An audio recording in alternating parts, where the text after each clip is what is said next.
જય લગધણી। હવે આ વિડીયો જે લોકો બીજ ભરવા જતા હોય એના માટે નથી, જે લોકો બીજ ભરવા નથી જતા અને રામદેવજીને માને છે એના માટે જ ખાસ કરીને વિડીયો છે।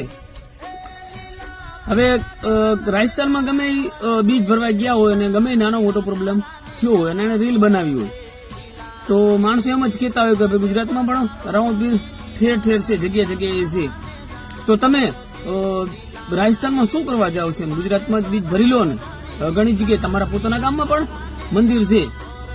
હવે મારા જેવા ઘણા વિડીયો હતા અને ઘણા વિડીયો લગભગ ઘણા ખરા વિડીયો મેં એવી રીતને જ કોમેન્ટો પડેલી છે કે તમે રાજસ્થાનમાં જાઓ છો શું કરવા, બીજ જ રણુજામાં ભરો।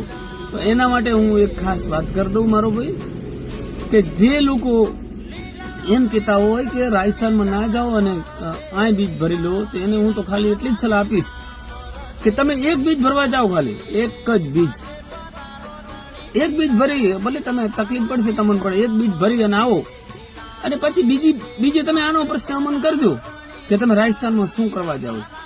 ત્યાંની માયા જ અલગ છે મારો ભાઈ। એક બીજ ભરવા જે વ્યક્તિ ગયો હોય ને એની તાકાત નથી કે બીજે ના જાય। મારી વાત કરું કે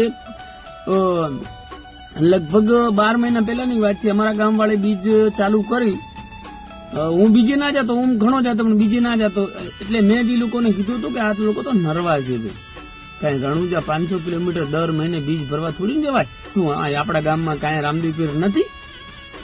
હું આની વાત કરતો હતો, પણ હું ખુદ અત્યારે બીજ ભરવા જાઉં છું।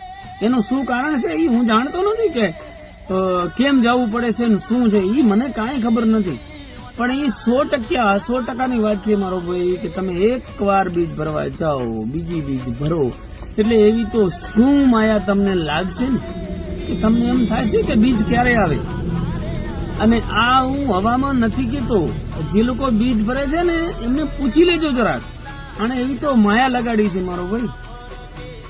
એટલે એકવાર તમે ટ્રાય અવશ્ય કરજો, અને જે લોકો બીજ ભરતા હોય એને પણ હું વિનંતી કરીશ કે તમારો કેવો અનુભવ છે જરા કોમેન્ટ અવશ્ય કરજો। જય શ્રી રામ, જય રામદેવ।